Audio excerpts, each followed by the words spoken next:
बांग्लादेश की हरकतों को देखकर भारत ने एक ऐसा कदम उठाया है कि बांग्लादेश खुद ही अपने शिकंजे में फंस गया है। आखिरकार मोहम्मद यूनुस अब भारत के सामने झुकते हुए नजर आ रहे हैं। जैसे जैसे बांग्लादेश की नई सरकार अपने कार्य को संभाल रही है, वैसे वैसे भारत के खिलाफ कुछ नए नए कदम उठाए जा रहे हैं। ये लोग भारत को दुश्मन बताकर बहुत सारी धमकियां दे रहे हैं, वो भी तब जब इनकी औकात भारत के सामने कुछ भी नहीं है।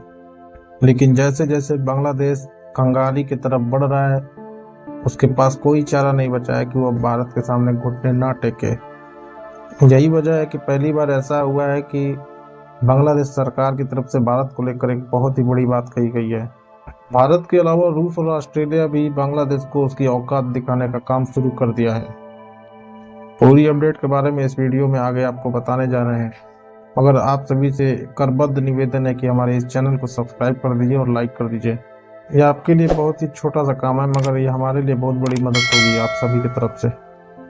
दरअसल पिछले दिनों चीन के हाथ पकड़ के बांग्लादेश ने भारत के खिलाफ जो जो कदम उठाए थे, उसका अंजाम तो बांग्लादेश को भुगतना ही था।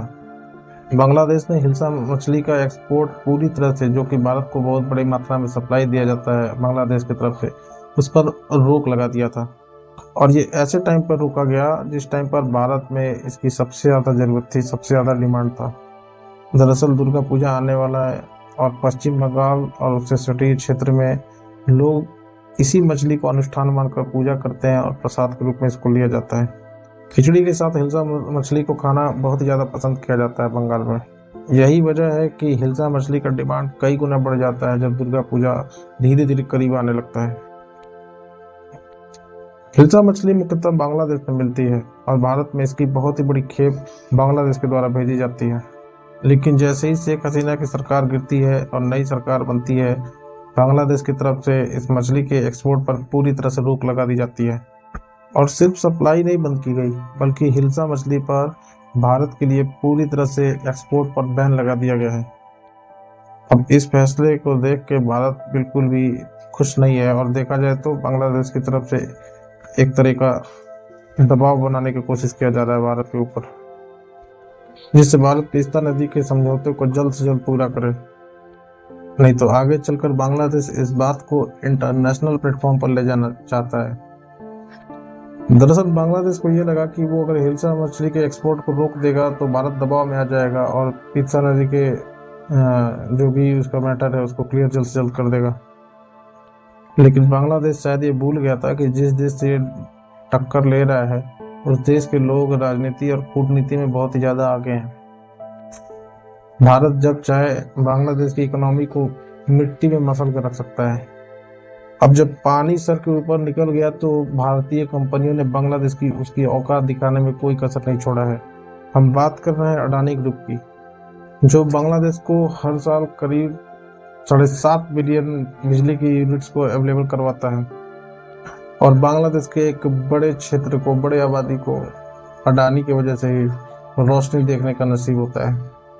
अब जब ये बात निकलकर सामने आई कि हिल्सा मछली का एक्सपोर्ट बांग्लादेश रोक दिया है, तब अडानी ने एक बड़ा ऐलान किया है कि या तो बांग्लादेश पहले $500 मिलियन का बकाया जो अडानी का बांग्लादेश के ऊपर है उसको क्लियर करे, नहीं तो अडानी बांग्लादेश की बिजली की सारी सप्लाइयों को रोक देगी।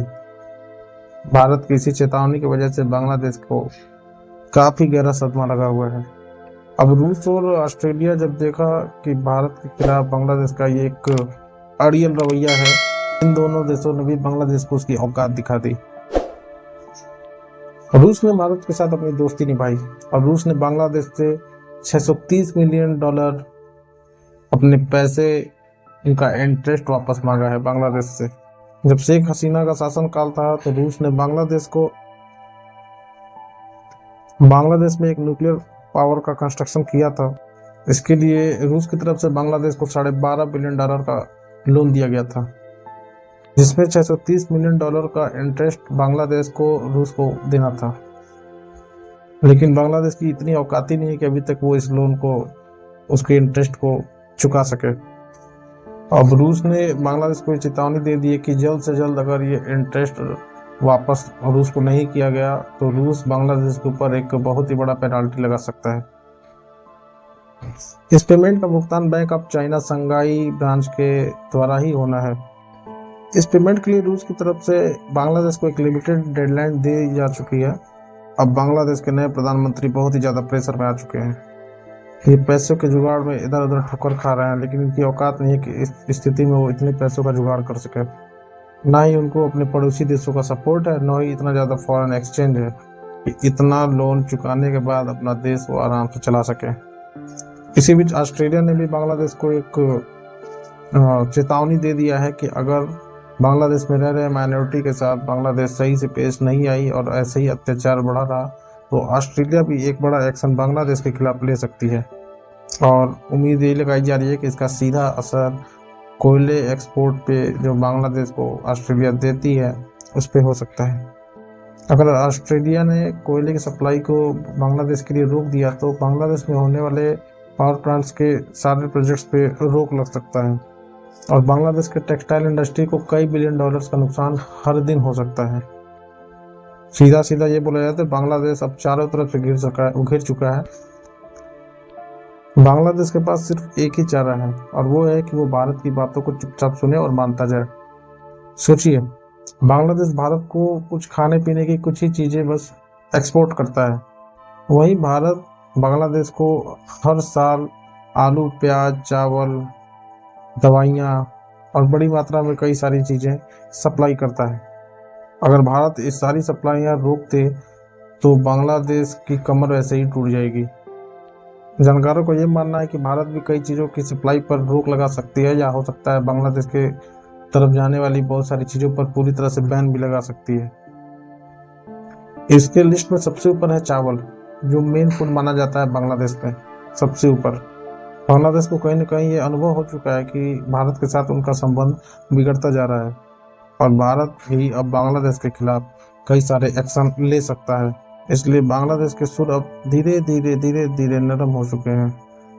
हालांकि भारत ऐसे टाइम पे भी बांग्लादेश को सपोर्ट कर रहा है जब ये पूरी तरह से भारत के खिलाफ खड़े हैं। इन कंगाली में इनके पास इतनी भी औकात नहीं कि भारत का ही कर्जा ही चुका पाए।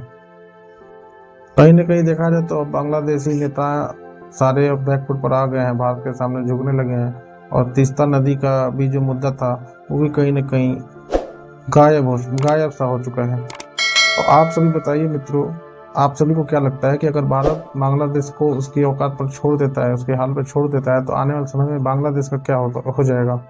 कमेंट सेक्शन में ज़रूर बताइएगा। कृपया हमारे वीडियो को लाइक करिएगा, शेयर करिएगा और सब्सक्राइब करिएगा। अभी तक आप सभी हमारे वीडियो में जुड़े हैं, मैं आप सभी का आभार प्रकट करता हूँ। मिलते हैं अगली वीडियो में। धन्यवाद।